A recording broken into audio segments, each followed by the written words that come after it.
रक्षा मंत्री राजनाथ सिंह ने कांग्रेस पर निशाना साधते हुए कहा है, पिछले 5 वर्षों में हमारी सरकार पर भ्रष्टाचार का एक भी मामला सामने नहीं आया है। अगर आप कांग्रेस सरकार के कार्यकाल को देखें तो रक्षा के क्षेत्र में भ्रष्टाचार के कई आरोप लगे हैं। उन्होंने कांग्रेस के न्याय पत्र पर रक्षा मंत्री ने कहा, मैं कांग्रेस के घोषणा पत्र के बारे में बस इतना कहना चाहता हूं कि यह एक पीछे ले जाने वाला दस्तावेज है। भारतीय जनता पार्टी की घोषणा पत्र प्रगतिशील है, यही इनमें भारी और एक महत्वपूर्ण अंतर है। यह एक दिवालिया बैंक के चेक से अधिक कुछ नहीं है। तेलंगाना के पूर्व मुख्यमंत्री केसीआर की बेटी के कविता की अंतरिम जमानत याचिका पर मंगलवार को भी सुनवाई हुई, जिसमें कोर्ट ने कविता की न्यायिक हिरासत की अवधि को बढ़ाकर 23 अप्रैल कर दिया है।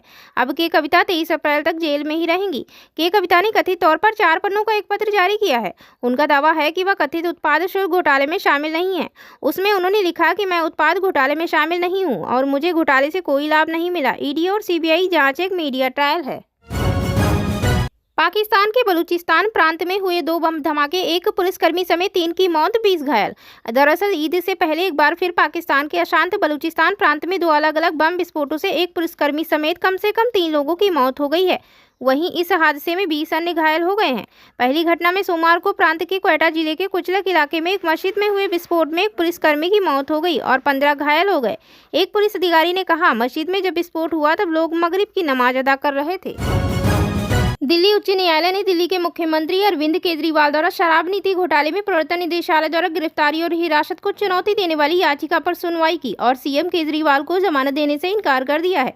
इसके साथ ही दिल्ली हाई कोर्ट ने केजरीवाल की याचिका पर फैसला सुनाते हुए कहा, शराब नीति घोटाले में दस्तावेज के अनुसार अरविंद केजरीवाल साजिश में शामिल हैं। न्यायाधीश स्वर्णकांता शर्मा ने इस याचिका पर सुनवाई करते हुए कहा कि ये याचिका अरविंद केजरीवाल की जमानत से संबंधित नहीं है, इसलिए हम जमानत पर सुनवाई नहीं कर रहे हैं। अदालत ने कहा, यह ईडी द्वारा की गई गिरफ्तारी को चैलेंज को लेकर याचिका दाखिल की गई है। पाकिस्तान से आई सीमा हैदर ने पिछले कुछ दिनों से वायरल हो रहे उस वीडियो को फेक बताया जिसमें वो अपने चेहरे और हाथ पर चोट के निशान दिखा रही हैं। इस वीडियो के बारे में चर्चा थी कि सीमा हैदर की अपने पति सचिन मीणा से अनबन हो गई और उसी ने उसकी पिटाई की है। अब सीमा हैदर ने उस वायरल वीडियो की हकीकत बताई है। इस दौरान सीमा ने योगी आदित्यनाथ सरकार की जमकर तारीफ भी कर दी है। चुनावी माहौल में सामने आए सीमा हैदर की इस वीडियो पर कई लोग कह रहे हैं कि उसने एक तरह से बीजेपी का प्रचार कर दिया। 19 अप्रैल से लोकसभा चुनाव 2024 के लिए पहले चरण की वोटिंग होने जा रही है। इसे लेकर राजनीतिक दलों की तैयारियां भी जोरों शोरों से चल रही हैं। इसी बीच अलीगढ़ लोकसभा क्षेत्र से एक ऐसा मामला सामने आया है जहां एक निर्दलीय उम्मीदवार चप्पलों की माला पहनकर लोगों के बीच जाकर वोट मांग रहा है। दरअसल अलीगढ़ लोकसभा सीट के उम्मीदवार केशव देव निर्दलीय के रूप में अपनी ताल ठोक रहे हैं। केशव देव को चुनाव आयोग की तरफ से चप्पल का चुनाव चिन्ह मिला है, जिसके बाद वह गले में 7 चप्पलों की माला पहनकर चुनाव प्रचार करते नजर आए हैं। इसका एक वीडियो भी सामने आया है जिसमें आप देख सकते हैं कि केशव देव अपने समर्थकों के साथ बाजार में दुकानदारों से बातचीत कर अपने लिए वोट मांग रहे हैं। पेटीएम की fintech company Paytm payment bank के लिए स्थितियां अभी भी बेहतर होती नजर नहीं दिख रही हैं। मैनेजमेंट में बात बनने के बजाय अभी भी बात बिगड़ रही है। इसका सबूत है मंगलवार को पीपीबी से आया एक और इस्तीफा, और ये इस्तीफा किसी और का नहीं, सीधे एमडी और सीईओ सुरिंदर चावला का है। कंपनी ने स्टॉक एक्सचेंज पर एक फाइलिंग दाखिल करके जानकारी दी कि चावला ने कंपनी से इस्तीफा दे दिया है। अभी 1 महीने से ज्यादा कुछ वक्त हुआ है जब फरवरी के अंत में पेटीएम के फाउंडर विजय शेखर शर्मा ने पीपीबी के चेयरमैन पद से इस्तीफा दिया था। लोकसभा चुनाव 2024 से पहले कांग्रेस के नेता रणदीप सुरजेवाला को एक और बड़ा झटका लगा है। चुनाव आयोग ने उन्हें बीजेपी की नेता हेमा मालिनी के खिलाफ बयान देने के मामले में मंगलवार को नोटिस जारी किया है। चुनाव आयोग ने कांग्रेस अध्यक्ष मल्लिकार्जुन खड़गे से इस मामले में एक्शन की मांग की है और यह सुनिश्चित करने के लिए कहा है कि उनके नेता महिलाओं के प्रति सम्मान से पेश आए। विश्व स्वास्थ्य संगठन यानी WHO ने मंगलवार को कहा कि हेपेटाइटिस संक्रमण की वजह से मरने वालों की संख्या बढ़ रही है। यह बीमारी प्रतिवर्ष दुनिया भर में 13 लाख लोगों की मौत के लिए जिम्मेदार है। यह तपेदिक जैसी बीमारियों की श्रेणी में आती है, जो ज्यादातर संक्रामक मौतों का एक अन्य कारण माना जा रहा है। WHO 2024 global high hepatitis report में कहा गया कि 187 के देश के नए आंकड़ों से पता चलता है कि वायरल हेपेटाइटिस से होने वाली मौतों की अनुमानित संख्या 13 लाख हो गई है, जो 2019 में 11 लाख थी। इसमें से 83% मौतें हेपेटाइटिस बी और 17% हेपेटाइटिस सी की वजह से हुई है। रिपोर्ट में कहा गया कि हेपेटाइटिस बी और सी संक्रमण के कारण हर दिन दुनिया भर में 3,500 लोग मर रहे हैं।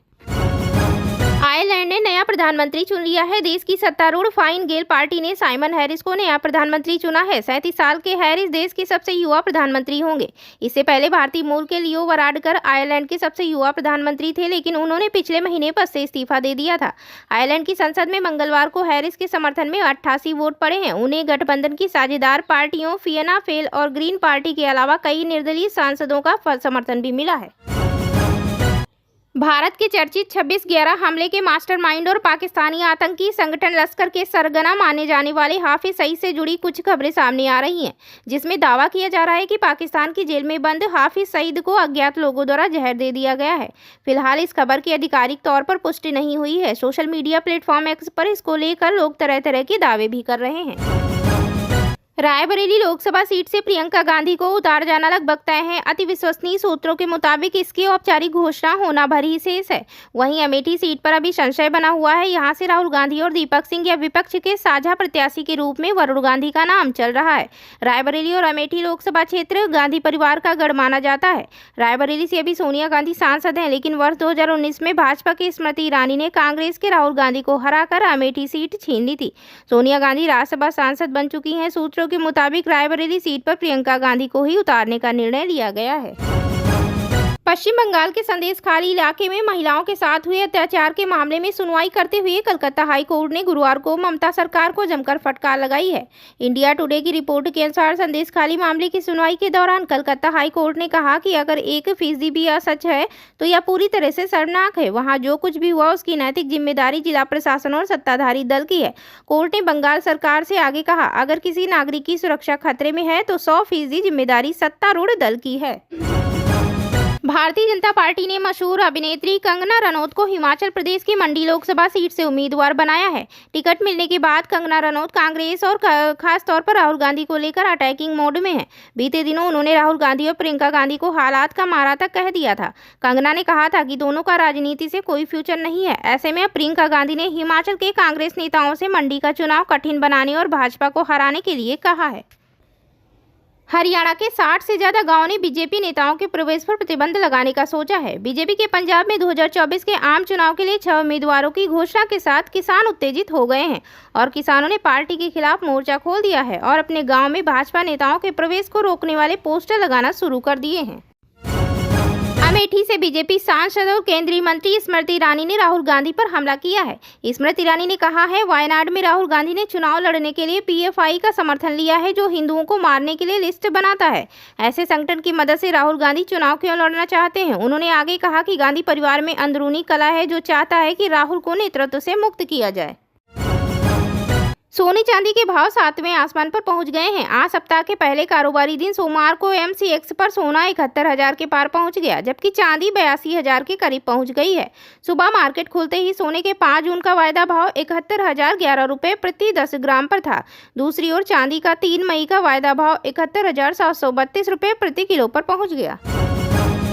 ईरान के रिवॉल्यूशनरी गार्ड ने शनिवार को इजराइल से संबंध रखने वाले एक कंटेनर जहाज को जब्त कर लिया। इस जहाज पर 17 भारतीय सवार थे। ईरान की इस हरकत से क्षेत्र में तनाव और बढ़ गया है। ईरान द्वारा जहाज को जब्त करने की घोषणा के बाद इजराइल की सेना ने शनिवार को चेतावनी दी कि इसके परिणाम ईरान को भुगतने होंगे। इजरायली सैन्य प्रवक्ता डैनियल हगारी ने एक बयान में कहा, ईरान स्थिति को और अधिक बढ़ा रहा है, उसे इसके परिणाम भुगतने होंगे। ईरान के अर्धसैनिक रिवॉल्यूशनरी गार्ड के कमांडो ने हार्मुज़ के निकट एक मालवाहक जहाज पर धावा बोला और उसे शनिवार को जब्त कर लिया है। नोबेल पुरस्कार विजेता वैज्ञानिक पीटर हिग्स का 94 वर्ष की उम्र में निधन हो गया है। हिग्स को गार्ड पार्टिकल की खोज के लिए जाना जाता है। गार्ड पार्टिकल की खोज ने यह समझाने में मदद की थी कि बिग बैंग के बाद सृष्टि की रचना कैसे हुई है। हिग्स बोसोन सिद्धांत के लिए उन्हें संयुक्त रूप से भौतिकी का नोबेल पुरस्कार मिला था। एडिनबर्ग यूनिवर्सिटी ने हिग्स के निधन की पुष्टि करते हुए कहा कि सोमवार 8 अप्रैल को बीमारी के कारण घर पर उनका निधन हो गया है। दिल्ली उच्च न्यायालय ने दिल्ली के मुख्यमंत्री अरविंद केजरीवाल द्वारा शराब नीति घोटाले में प्रवर्तन निदेशालय द्वारा गिरफ्तारी और हिरासत को चुनौती देने वाली याचिका पर सुनवाई की और सीएम केजरीवाल को जमानत देने से इनकार कर दिया है। इसके साथ ही दिल्ली हाई कोर्ट ने केजरीवाल की याचिका पर फैसला सुनाते हुए कहा, शराब नीति घोटाले में दस्तावेज के अनुसार अरविंद केजरीवाल साजिश में शामिल हैं। न्यायाधीश स्वर्ण कांता शर्मा ने इस याचिका पर सुनवाई करते हुए कहा कि ये याचिका अरविंद केजरीवाल की जमानत से संबंधित नहीं है, इसलिए हम जमानत पर सुनवाई नहीं कर रहे हैं। अदालत ने कहा, यह ईडी द्वारा की गई गिरफ्तारी को चैलेंज को लेकर याचिका दाखिल की गई है। पाकिस्तान से आई सीमा हैदर ने पिछले कुछ दिनों से वायरल हो रहे उस वीडियो को फेक बताया जिसमें वो अपने चेहरे और हाथ पर चोट के निशान दिखा रही हैं। इस वीडियो के बारे में चर्चा थी कि सीमा हैदर की अपने पति सचिन मीणा से अनबन हो गई और उसी ने उसकी पिटाई की है। अब